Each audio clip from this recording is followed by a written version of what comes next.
우리가 지난주에 살펴본 여호수아 4장 말씀에서 이스라엘 백성들은 요단강을 건너오게 되었고요. 그 엄청난 기적 가운데서 안전하게 건넌 후에 하나님께서는 길갈이라는 장소에 그들을 모아서 진치도록 명령을 하셨습니다. 길갈에 진치고 그곳에 또한 요단강을 건넌 그 감격 가운데 12개의 돌을 갖다가 기념비로 세우게 될 때 그들은 아마 그 마음에 굉장히 벅차오르는 감격과 감동이 있었을 것입니다. 이제 그 길갈에서부터 여리고성까지는 이제 첫 번째로 정보가 여리고성까지는 약 한 3km 정도 떨어져 있다고 합니다. 그러니까 사실은 여리고성이 저 앞에 보이는 정도의 그런 위치인 거죠. 이스라엘 군대는 그야말로 사기가 하늘을 찌를 듯이 올라가 있고, 반면에 오늘 1절 말씀을 보니까 1절 말씀 한번 읽어보겠습니다. 시작. 요단 서쪽의 아모리 사람의 모든 왕들과 해변의 가나안 사람의 모든 왕들이 여호와께서 요단물을 이스라엘 자손들 앞에서 말리시고 우리를 건너게 하셨음을 듣고 마음이 녹았고 이스라엘 자손들 때문에 정신을 잃었더라. 이스라엘 백성들은 지금 하늘 꼭대기까지 올라갈 정도로 완전 사기가 쭉 올라가 있고요. 그리고 요단강 저편에 있었던 이 여리고 사람들, 이 사람들은 이스라엘 사람들이 갑자기 요단강을 건너오니까 완전히 정신을 잃어버릴 정도로 사기가 완전히 꺾여버렸습니다. 뭐 그러지 않겠어요? 안 그래도 들은 그런 이야기들이 있는데 홍해바다도 건넜다더라. 그리고 광야에서 막 전쟁을 하는데 40년 동안 진 적이 없다더라. 어떻게 그 광야에서 살아남았는가? 이거 뭐 좀비도 아니고 무슨 여리고를 향해서 막 지금 진격해 오는데 한두 명도 아니고 우르르 때려왔는데 얼마나 얼어붙었겠어요. 아군은 하늘 높은 줄 모르고 사기가 그냥 하늘 꼭대기까지 올라가 있고, 적군은 사기가 완전히 떨어져 가지고 더 이상 같이 싸울 그런 기력조차 상실한 이때, 여러분 전쟁에서는 이런 때가 가장 효과적으로 공격해야 될 때 아니겠습니까? 그런데 하나님께서 이런 중요한 타이밍에 오늘 5장에서 좀 이해가 안 되는 명령들, 이 말씀들을 하시고 또 멈춰 서게 하십니다. 우리 2절 말씀 한번 읽어봅니다. 2절 시작.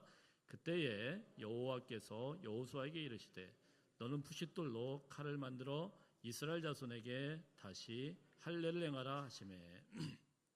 하나님께서 멈춰서게 하시고요, 푸싯돌로 칼을 만들어서 할례를 행하라. 여러분 할례가 뭔지 아시죠? 멈춰서고 할례 의식을 하도록 하는데, 물론 할례 의식이 중요하긴 합니다. 매우 중요한 의식입니다. 이스라엘 백성들에게는 700년 전에 믿음의 조상이라고 여기는 아브라함을 통하여서 하나님께서 언약하신 그 언약의 표식이 바로 할례이죠. 아브라함에게 너의 자손이 하늘의 별과 같이 모래와 같이 많아질 것이다. 이 언약과 동시에 너희는 이제 너희의 후손들은 8일이 되면은 남자들은 다 할례를 행해라. 그래서 이스라엘 남자들은 모든 남자들이 할례를 행하고 있어요. 그래서 그들은 할례를 행하면서 자신의 몸에 있는 표식을 보면서 늘 생각하는 거죠. 우리는 특별히 하나님께서 선택하신 하나님의 부르심을 받은 선민이다. 선택받은 하나님의 백성들이다. 자, 이런 것을 상징하는 것이 바로 할례 의식이죠. 할례 받은 하나님의 백성이다. 이 말을 얼마나 민족적으로 계속 되뇌이는지 몰라요. 우리는 할례 받은 백성이야. 너희하고는 차원이 달라. 이렇게 구별을 하는 것이죠. 너희 이방인들하고는 게임이 안 돼. 이게 얼마나 자신들에게 큰 자부심이 됩니까? 그래서 이들은 이 할례 받은 백성, 하나님이 불러주셨다라는 그 언약의 말씀, 언약의 백성이라는 이 사실을 가지고 볼 때마다 항상 그렇게 다짐하는 게 할례입니다. 할례 못 받는다라는 것은 이스라엘하고는 상상을 할 수가 없어요. 우리는 다른 민족과는 달라. 우리는 하나님의 백성들이야. 우리는 난지 8일 만에 할례를 받은 게 난 하나님의 백성들이야. 더 이상 다른 죄의 노예가 아니고 다른 나라의 노예가 아니고, 그렇기 때문에 우리는 하나님의 백성답게 살아야 된다. 너희가 아무리 우리를 옥죄어도, 아무리 우리를 제압하고 우리를 지배하려고 하더라도 우리는 지배당하지 않아. 우리는 너희들한테 지배당하는 사람들이 아니야. 하나님께 속한 하나님의 백성이기 때문이야. 자, 이러면서 버텨온 게 할례예요. 그래서 오늘 말씀에 보면 4절부터 7절까지 말씀을 보면은 이들이요 그렇게 목숨을 걸고 지켜오는 것을 언제까지 했냐면은 바로 애굽의 포로 생활을 할 때, 애굽의 노예 생활이 되었을 때 그 400년 동안도 할례는 포기하지 않았어요. 계속 지켜왔어요. 계속 할례를 행하면서 왔어요. 무슨 말씀이냐면은 아무리 우리가 애굽의 노예로 산다고 하더라도 우리 이스라엘 백성들은 뭐예요? 우리는 바로의 노예가 아니야. 하나님의 백성이야. 하나님께서 우리를 다스리는 하나님의 선민들이야. 자, 이런 민족적인 긍지와 자부심이 들어있는 것이 바로 할례입니다. 근데 오늘 4절부터 7절까지 말씀을 보니까 조금 사건이 있었습니다. 그게 뭐냐면 광야 생활을 했다라는 것이죠. 광야 생활을 하다 보니까 하나님께서 이리저리 막 뺑뺑이를 막 돌리는데 그러는 바람에 할례를 할 수 있는 그런 시간적인 여유가 없었다 이거예요. 길에서는 할례를 행할 수 없었다. 어쩔 수 없이 요단강을 건넌 후에 하나님께서 멈춰 세우고 야 너희들 할례를 행해라 이렇게 했다라는 거죠. 근데 가만히 생각해 보면 그래도 그렇지 왜 이 타이밍상으로 물론 그게 중요하긴 하지만 지금 얼마나 위험한 상황입니까? 그죠? 바로 앞에 3km 앞에 여리고성이 있고 지금 또 얼마나 좋아요. 일단 여리고부터 때려 부수고 여리고부터 정복하고 난 다음에 그 다음에 좀 하면 안 될까 뭐 이런 생각도 들고 왜 하나님께서 굳이 이 좋은 타이밍에 멈춰 세워가지고 할례를 행하게 합니까? 이게 얼마나 위험한 상황입니까? 지금 전쟁 상황이에요. 자칫 이것이 소문이라도 나게 되면 정보가 흘려지게 되면 할례를 하고 나서 며칠 동안 끙끙끙끙 앓는 동안에 잘못하면은 완전히 그냥 싹 다 죽음에 이를 수밖에 없는 아주 위험한 상황이라는 것입니다. 왜 하나님은 이런 목숨을 건 할례 의식을 행하도록 명령을 하셨을까요? 여기에는 몇 가지 아주 중요한 의미가 있죠. 첫 번째로 하나님의 백성은 하나님의 백성이라는 정체성이 무엇보다도 중요하다라는 거예요. 그 어떤 것보다도 중요한 것이 우리는 하나님의 백성이다라는 겁니다. 이렇게 무리하게 해서라도 할례를 행하는 그 이유는 가장 중요한 것은 너희는 하나님의 백성이고 가나안 땅에 들어가서 여리고성을 점령해야 되는 자격을 갖춘 사람은 하나님의 백성이어야 된다라는 겁니다. 가나안 땅에 들어가서 살 자격이 있는 사람들은 다른 사람들이 아니고 하나님의 백성이어야 된다는 거예요. 하나님의 백성이 성공해야 되는 것이고 하나님의 거룩한 백성이 축복을 받아야 한다라는 것입니다. 그 하나님의 백성의 자격의 첫 번째 요건이 무엇이냐? 할례를 받아야 된다는 거예요. 무슨 말입니까? 자를 거는 잘라버리고 단절할 건 단절하고 버릴 거는 버리고 우리의 생각과 온 마음과 정성을 다해서 하나님을 예배하는 하나님의 백성, 회개함으로 죄사함을 받고 새 사람이 되는 그런 사람이 아니면 하나님의 백성이 아니다라는 거예요. 그런 사람이 아니면 여리고성을 점령하더라도 큰 문제에 도달할 수밖에 없다라는 거예요. 성도 여러분 기억하시길 바랍니다. 이스라엘에게 있어서 가장 첫 번째로 정복해야 되는 그 성은 여리고성이 아니고 그들의 마음에 할례 받는 것, 그들의 마음을 가득 채우고 있는 이방의 잔재들, 잘못된 그런 뿌리들, 자 이런 것들을 이런 성들을 정복해야 된다는 사실입니다. 하나님께서 이스라엘 백성들에게 여리고성을 점령하기 전에 할례 받지 아니한 그들 장식을 자신을 먼저 정복하고 하나님 앞에 드려라라고 명령한 것이 할례에 관한 아주 중요한 명령인 것입니다. 할례를 행해라. 너희는 거룩한 하나님의 자녀다. 할례를 행해라.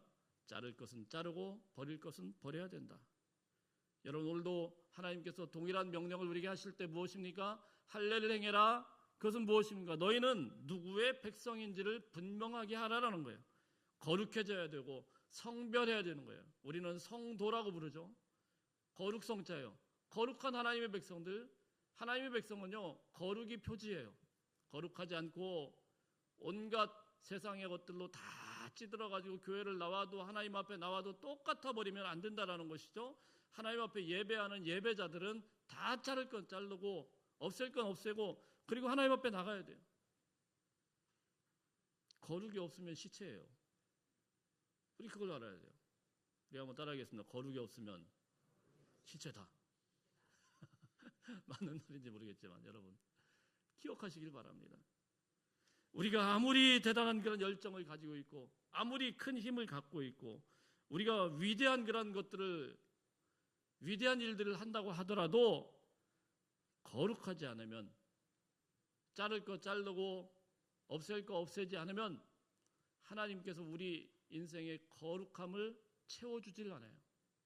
다른 걸로 가득 차 있으면 비워내야 되고 잘라낼 건 잘라내야 되고 그래야 하나님께서 시작하시는 것입니다. 할례의 첫 번째 의미는 무엇입니까? 너희가 누구의 백성인지를 분명히 하라는 거죠. 하나님 백성의 정체성에 관한 문제다라는 겁니다. 두 번째, 이 할례의 아주 중요한 의미가 또 있습니다. 가나안 전쟁과도 아주 직결되는 의미라고 볼 수가 있는데 그거는 무엇이냐면은 순종하고 기다리라는 거예요. 이해가 되지 않아도 순종하라. 우리 따라하겠습니다. 이해가 되지 않아도 순종하라.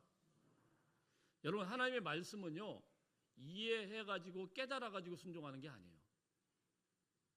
어떤 분들은 무슨 뜻입니까만 굉장히 따지는 분들이 있어요. 제가 우리 청년들하고 오래 사역을 해보면 이제 청년 사역 놓은 지도 좀 됐지만은 이 젊을 때는 거의 주로 청년들하고 보냈습니다. 별별 질문들을 다 해요. 아주 그 궁금한 것도 많고 별 요상하게 생각을 해가지고 이게 맞습니까? 틀립니까? 그럼 제가 100% 다 대답을 하겠습니까? 못하는 것도 있겠습니까? 답이 좀 묘하죠? 가끔 못하는 것도 있어요.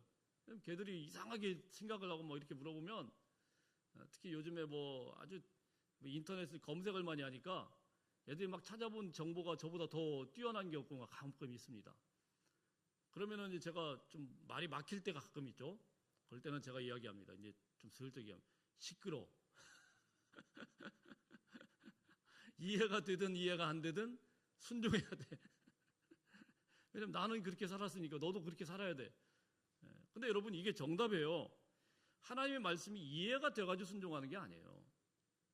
따지고 생각해보고 계산해보고 필요합니다. 제자 훈련도 하고 그리고 뭐 이런저런 훈련, 영성 훈련도 하고 다 필요해요. 훈련되어서 순종하는 게 아니에요. 납득도 되지 않고 이해도 되지 않지만 하나님의 말씀이니까 순종하는 거예요. 무슨 말씀이냐면은 하나님 나라의 백성은 하나님의 말씀을 순종할 의무가 있어요. 여러분 오늘날도 마찬가지입니다. 그 나라에서 그 사람들이 살면 한국에서 살면 한국 사람은 반드시 지켜야 되는 게 있어요. 이해해서 지키는 게 아니에요. 한국의 법입니다. 법이면 끝나는 거예요. 헌법을 어기고 한국의 법을 다 어기고 제 멋대로 살면 어떻게 됩니까? 갖다가 집어넣죠. 야, 너 왜 법을 안 지켰어? 싫어? 싫으면 나가죠. 왜 이 땅에 사는데 이 땅의 법을 안 지켜? 그 이해가 필요한가요? 이해 필요 없어요. 법이에요. 법은 지키는 거예요. 법은 지킬 수밖에 없어요. 그래야 한국 사람이죠. 한국 사람이, 한국에 사는 사람이 그 영토에 있는 그런 주권과 이 법들을 지키지 않고 제멋대로 살면 죄송한 말씀이라면 대통령이라도 갖다 집어넣는 거예요. 그게 헌법이에요. 아무리 대단한 사람도 한국 사람이 한국의 법을 어길 수 없어요. 그걸 이해가 필요 없어요. 상식이 필요 없어요. 그냥 법은 법이에요. 하나님께서 오늘 이스라엘 백성들에게 말씀을 하시는데 이 말씀을 설명을 한 내용이 참 우스꽝스러워요. 우리 4절 5절 한번 볼까요? 4절 5절 시작. 여호수아가 할례를 시행할 까닭은 이것이니 애굽에서 나온 모든 백성 중 남자 곧 모든 군사는 애굽에서 나온 후 죽었는데 그 나온 백성은 다 할례를 받았으나 다만 애굽에서 나온 후 광야길에서 난 자는 할례를 받지 못하였더라. 저는 이 말씀을 읽으면서 만일에 이 말씀을 이스라엘 백성들이 그대로 들려줬다고 하면 이스라엘 백성들이 100% 맞다 하고 이렇게 예스 맞네요 뭐 이렇게 이해하지 않았을 것 같아요. 왜냐면은 이 말은 어쨌든 읽어보면 무슨 말이냐면, 야, 니들이 애굽에서 나와가지고 거기서 애굽에 있을 때까지는 할례를 받았는데 광야길에서 막 돌아다녔지 않냐. 그 길에서 정신없어서 할례 못 받은 거다. 이렇게 이야기를 합니다. 그럼 여러분 가만 보세요. 차라리 이런 말씀을 하시들 말던가. 광야 길만 길이고 지금 길갈은 길이 아니에요? 거기 뭐 집이에요? 지금도 똑같은 길을 걷고 있는 거예요. 광야길에서도 어느 날 멈춰섰다가 갔다가 멈춰섰다가. 근데 여러분 광야길에서 40년을 보냈습니다. 그 40년 동안에 그 많은 그런 허구한 많은 그런 시간들 동안에 그때는 왜 할례를 말씀을 안 하시다가 갑자기 요단강 건너가지고 지금 적군이 코앞에 있는 3km 앞에서 그 이야기를 하시냐고요. 왜 그때는 길이고 지금은 길이 아니에요? 뭔가 안 맞죠? 이해가 안 되죠? 설득이 안 되죠? 아마 이스라엘 백성들도 충분히 설득이 안 됐을 겁니다. 이 말로는. 그러나 여러분, 설득이 안 된다고 하더라도, 이해가 안 된다고 하더라도 그냥 하나님의 말씀이니까 그냥 순종한 거예요. 할렐루야.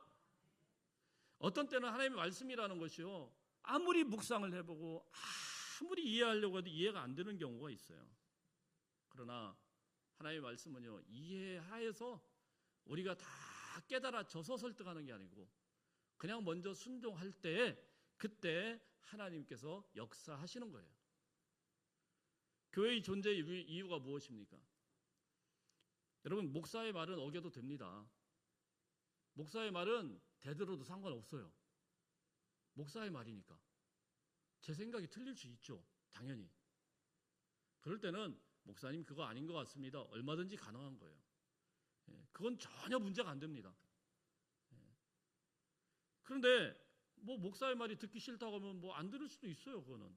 그런데 여러분, 하나님의 말씀이라고 하면은 하나님의 말씀은 이건 상황이 달라요. 이거는 이해를 요하는 게 아닙니다. 이게 하나님의 말씀이고 하나님의 뜻이다라고 우리가 분명하게 같이 고백을 하고 깨달았을 때는 그냥 자다가도 벌떡 나가지고 그냥 순종해야 되는 거예요. 아멘? 하나님의 말씀이라고 하는데 토를 달면 안 돼요. 하나님의 말씀이라고, 하나님께서 말씀하신 하나님의 뜻이라고 하는데 그거를 토를 달고 그거를 뭐 어쩌고 막 이런 상황이 아니에요. 지금 전시 상황이란 말입니다. 우리 군대에서 전시 상황에 빗대서 꼭 하는 비상훈련이라는 게 있거든요. 이게 뭐냐, 완전군장을 하고 다 누워 있습니다. 새벽에 이제 비상 그러면 나가야 돼요. 잠도 못 자요. 완전군장을 딱 하고 누워가지고, 요즘에는 그거 하는지 모르겠습니다. 옆에 군화까지 다 신고 총도 딱 놔두고, 우리 여성 동지들과 이런 이야기를 하려니까 좀 그렇긴 한데 딱 놔두고 그리고 딱 누워 있어요. 그리고 갑자기 이제 새벽에 언제 이제 이게 비상 그럴지 몰라요. 비상 그러면은 5분 만에 다 집합해야 됩니다. 1초라도 틀리면 안 돼요. 1초라도 늦으면은 제가요 화장실 갔다 오느라 좀 늦었네요. 이랬다가 끝장납니다. 그날은 걔는 큰일 납니다. 이유 없어요. 비상 그럼 뭐 해야 되는 거예요? 하나님께서 지금 전쟁의 상황, 이 사람들이 앞으로 가나안 땅에서 싸워나가야 되는 그 전시 상황 가운데서 하나님의 말씀에서 비상 그러면 무조건 해야 되는 거예요. 거기서 토를 달면서 어쩌고 저쩌고 막 이랬다가는 이게 안 됩니다. 그래, 하나님께서 그런 훈련을 위하여서 너희가 이해가 되지 않든 할례를 행하라 하면 할례를 행하고, 유월절을 지켜라 그러면 지키고, 가라면 가고 서라면 서고, 자, 이런 명령이라는 겁니다. 자, 할례를 행하라는 거 세 번째 이유는 무엇입니까? 기다리라는 거. 우리 한번 따라하겠습니다. 기다리라. 할례를 행하게 되면 이 남자의 생식기를 잘라내고 포경 수술을 하게 되면은 꼼짝 못하죠. 꼼짝도 못하죠. 근데 이걸 이해하시는 것처럼 우리 여자 권사님들이 끄떡끄떡 하시는데 꼼짝도 못해요. 이거 진짜 꼼짝 못해요. 아무것도 못합니다. 예. 그냥 꼼짝 못하고 있어야 돼요. 예. 제가 한번, 저는 이제 군대에서 그런 일이 있었는데, 모르고 축구를 했다가 공이 한 대 얻어 맞아가지고 진짜 거의 눈앞이 노래지는 그런 친구를 봤어요. 제가 그랬다는 게 아니고. 예. 저도 저 오해하지 마시고. 그냥 그러고 있으면 그냥 가만히 있으면 되는데 나와가지고 굳이 축구를 한다고 뛰어나가가지고 공에 제대로 맞아가지고 그냥 거의 다시 할 수도 없고. 기다려야 된다는 겁니다. 우리 8절 9절 보겠습니다. 8절 9절 시작. 또 그 모든 백성에게 할례 행하기를 마침에 백성이 진중 각 처소에 머물며 낫기를 기다릴 때에 여호와께서 여호수아에게 이르시되 내가 오늘 애굽의 수치를 너희에게서 떠나가게 하였다 하셨으므로 그곳 이름을 오늘까지 길갈이라 하느니라. 기다릴 때에, 낫기를 기다릴 때에, 이렇게 말씀을 하고 있어요. 낫기를 기다릴 때에 여호와께서 이르시되, 기다림이라는 것은 하나님의 음성이 있을 때까지 기다리는 거예요. 하나님의 말씀이 이루어질 때까지. 여러분, 기다림이라는 것과 포기하는 것과는 달라요. 똑같이 꼼짝 못하는 그런 상황이지만 기다리는 시간은 뭔가 음성이 있을 때, 사인이 있을 때까지 기다리는 겁니다. 예를 들어서 우리가 병원에 꼼짝 못하고 입원한 그런 상황이 됐어요. 제 아내도 이제 퇴원을 해서 오게 됐는데 병원에 입원해가지고 꼼짝 못하고 있게 되면 뭘 제일 기다리죠? 꼼짝 못하고 하루 지나고 이틀 지나고 이제 움직일 줄 아는데 그럼 뭘 기다리죠? 의사 선생님을 기다리죠. 왜요? 의사 선생님이 퇴원해도 됩니다. 요 말 떨어질 때까지. 그거 안 떨어지는데 막 가면 됩니까? 안 됩니까? 가도 상관은 없는데 그 뒤치기는 이제 못 지는 거죠. 의사 선생님이 그 이야기 할 때까지 아주 그냥 학수고대를 하죠. 선생님 언제 오나? 선생님 언제 오나? 우리 선생님이 와가지고 나를 더 퇴원하라고. 그래서 그 앞에서 좀 예쁘게 좀 보이려고 나 쌩쌩한데요. 예. 퇴원하지 말라고 못하는 거죠. 아무리 쌩쌩해도. 그게 기다리는 시간이에요. 이 기다림의 시간은 무슨 말이냐면 기다리는 거는 목적이 있어요. 기다림이라는 거는 그 음성이 들릴 때까지, 그 음성이 계속 임할 때까지 기다리는 거예요.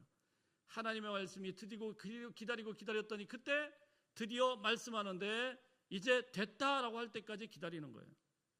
하나님의 말씀이 드디어 임하게 되는데 뭐라고 임합니까? 내가 오늘 애굽의 수치를 너희에게서 떠나가게 하였다. 이 말씀이더라고요. 애굽의 수치가 너희에게서 떠나가게 되었다.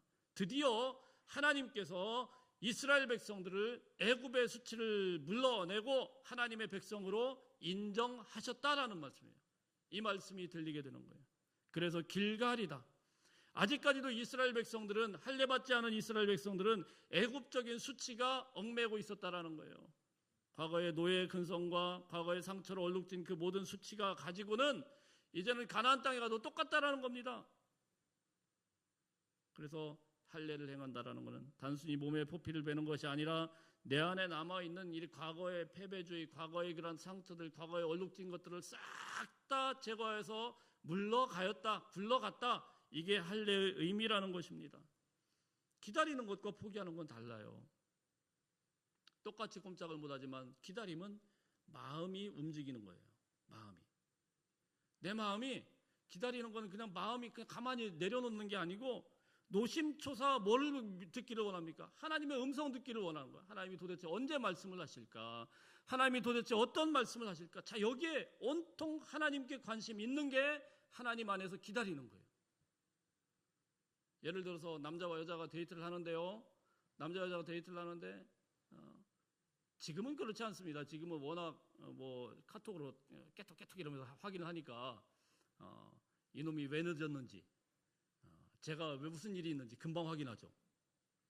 근데 예전에 여러분들이 데이트하실 때 그런 게 없었죠.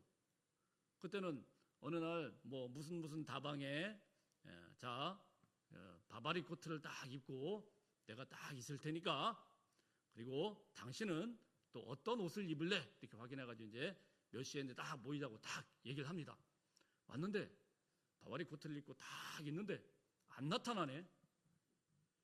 5분이 돼도 안 오고 10분이 돼도 안 오고 20분이 돼도 안 오고 2시간 가까이 안 오네?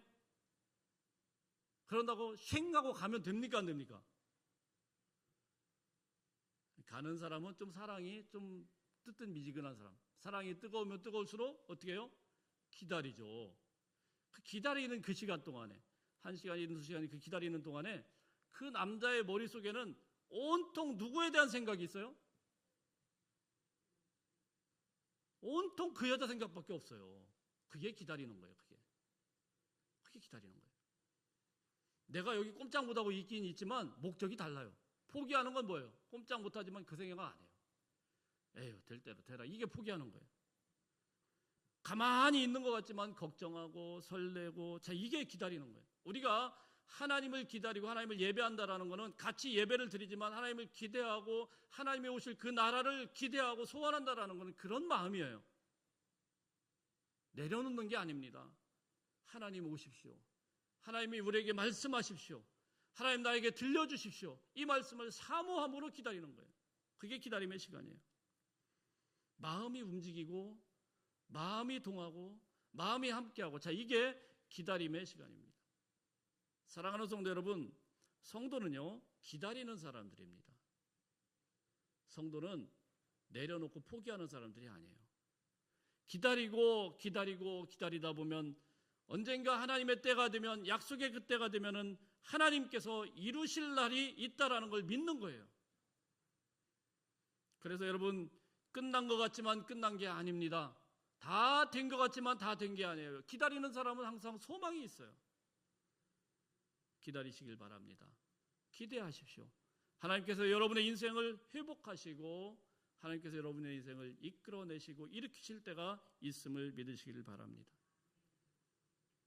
할례의 의미에 대해서 우리 몇 가지로 살펴봤는데, 하나님께서 이제 할례를 다 행한 이스라엘 백성들에게 이런 명령을 합니다.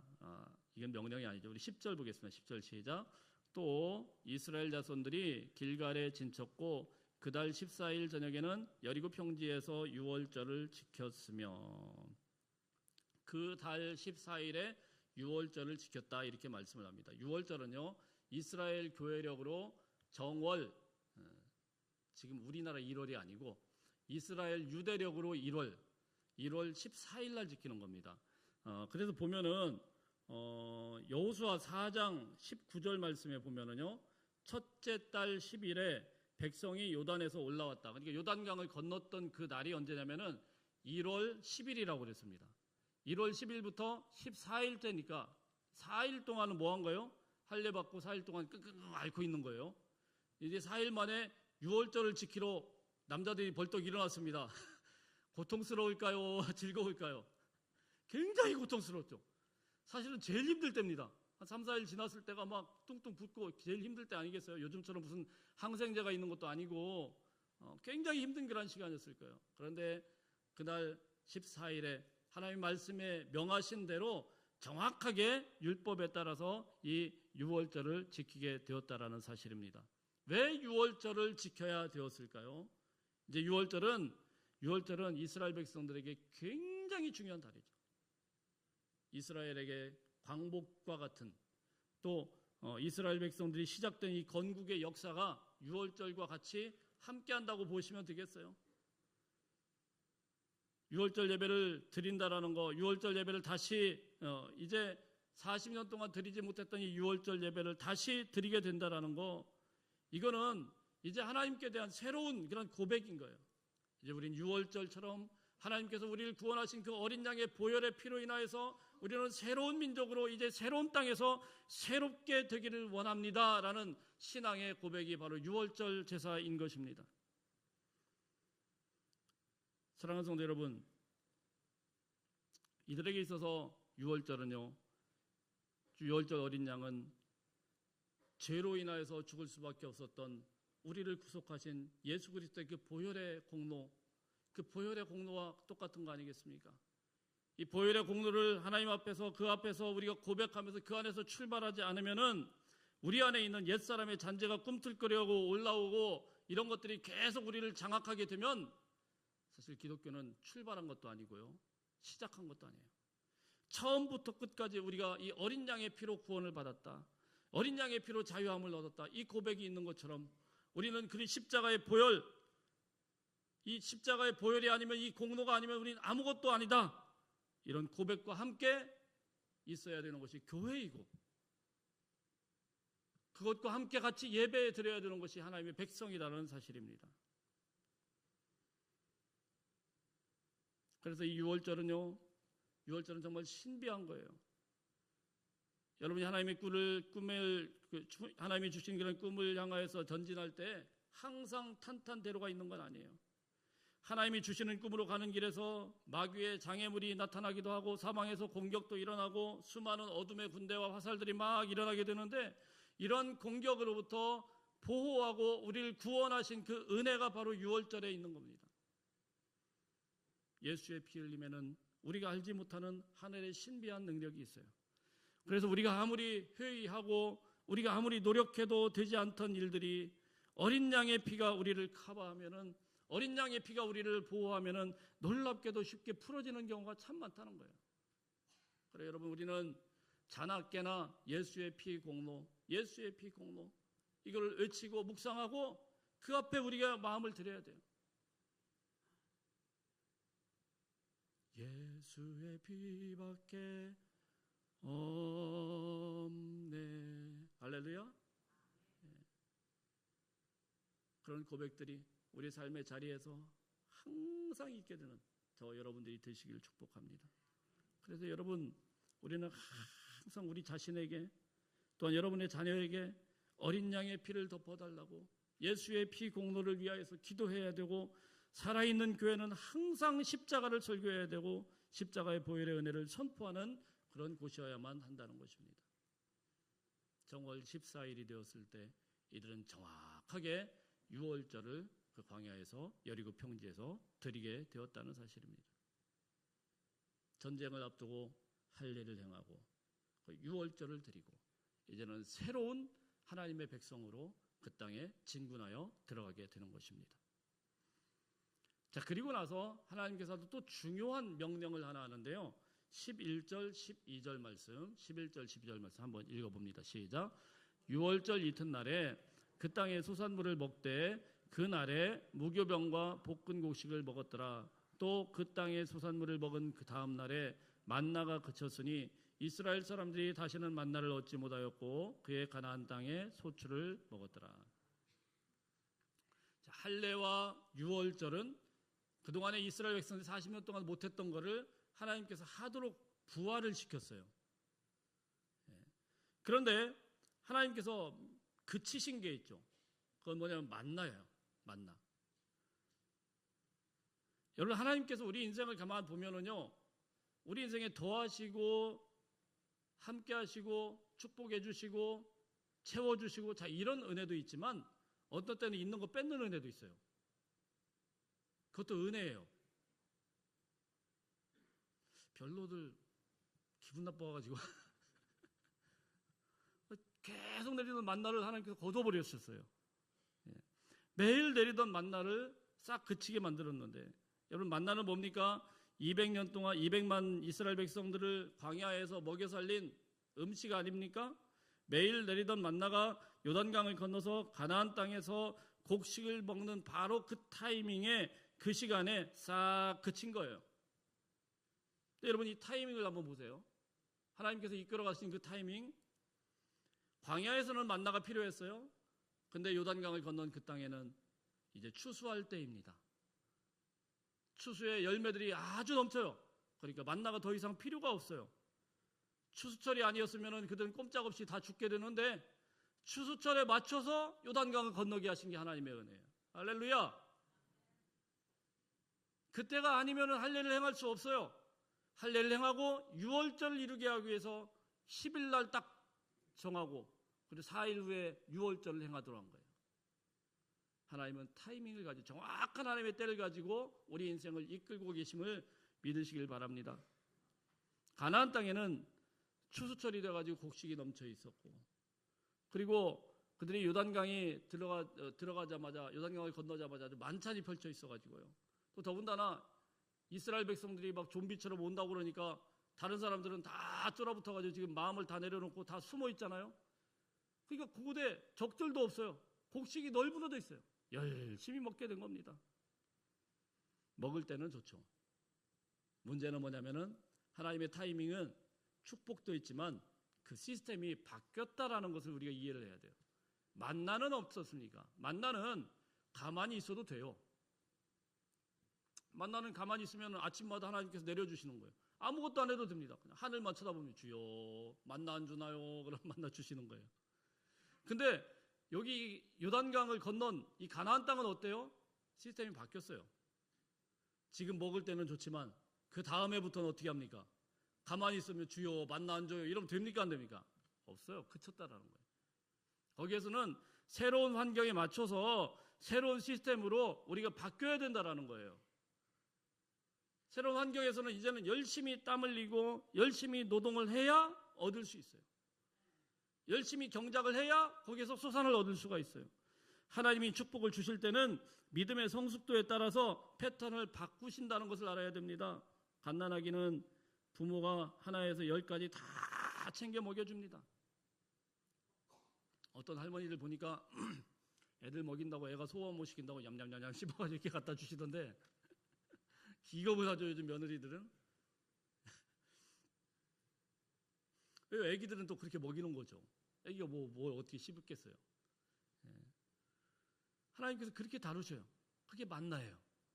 하늘에서부터 내려주시고 또 그 이스라엘 백성들이 불만하고 원망하고 그러면 또 메추라기도 갖다 주시고 물도 갖다 주시고 광야에서는 그렇게 인도했잖아요. 근데 가나안 땅에서 그렇게 하신다는 거예요? 안 하시나? 아니라는 거예요. 이제는 너희가 땀을 흘려야 되고 너희가 경작해야 되고 너희가 물도 찾아야 되고 너희가 열심히 일하는 만큼 소득을 얻게 되는 시스템이 바뀌어버린 겁니다. 무슨 말씀입니까? 우리가 영적인 어린애의 상태로 계속 머물러 있으면 안 된다는 거예요. 항상 어린애면 어떻게 돼요? 안 되죠. 덩치는 산만큼 커가지고 계속 어린애처럼 엄마 쭈쭈 이러면 되겠습니까? 안 되죠. 절대로 안 되죠. 성숙을 하고 컸으면은 이제 다음 시즌에서는 다른 모습으로 살아가야 된다는 거예요. 더 이상 우리는 영적인 어린아이의 멘탈로 하늘만 바라보면서 하나님 이러면 안 된다는 겁니다. 새로운 상황이 되었고 새로운 땅이 되었고 이제는 만나가 그치게 되었고 그 땅에서는 열심히 일하고 열심히 땀 흘리고 최선을 다하여 책임감을 가지고 하나님의 나라를 일구어 나가라 이런 명령이 같이 주어지고 있다는 사실입니다. 이런 담대함으로 앞으로 가나안 땅을 정복해 나가야 된다 이런 명령을 하고 있는 것입니다. 사랑하는 성도 여러분, 오늘 이 5장의 말씀 전쟁을 앞두고 하나님은 아주 중요한 명령을 하셨어요. 전쟁보다도 가장 중요한 것, 할례를 행하라. 하나님의 백성은 하나님의 백성다워야 된다라는 겁니다. 멈춰 서라는 겁니다. 너희가 무조건 앞으로 나가는 게 중요한 것이 아니고 멈춰 서야 될 때는 멈춰 서고 그리고 하나님의 말씀이 주어졌을 때는 이해가 되든 이해가 되지 않든 순종해야 된다는 거예요. 그것이 앞으로 가나안 전쟁의 성패를 결정할 것이기 때문입니다. 유월절을 행하라는 것입니다. 우리의 힘으로는 새로워질 수 없습니다. 우리의 능력으로는 새로워질 수 없습니다. 오직 그리스도 어린 양의 보혈로만 우리가 새로워질 수 있기 때문입니다. 거룩함을 꿈꾸시고 거룩함을 예배하시기를 바랍니다. 어린 양의 피를 뿌리시고 어린 양의 보혈을 의지할 수 있는 우리 성도님들 다 되시기를 축복합니다. 하나님께서 반드시 우리를 회복시키고 일으켜 세우실 때가 있음을 믿고 기다리고 기대하며 한 주간 동안도 믿음으로 승리하는 저와 여러분들 다 되시기를 축복합니다. 기도하겠습니다.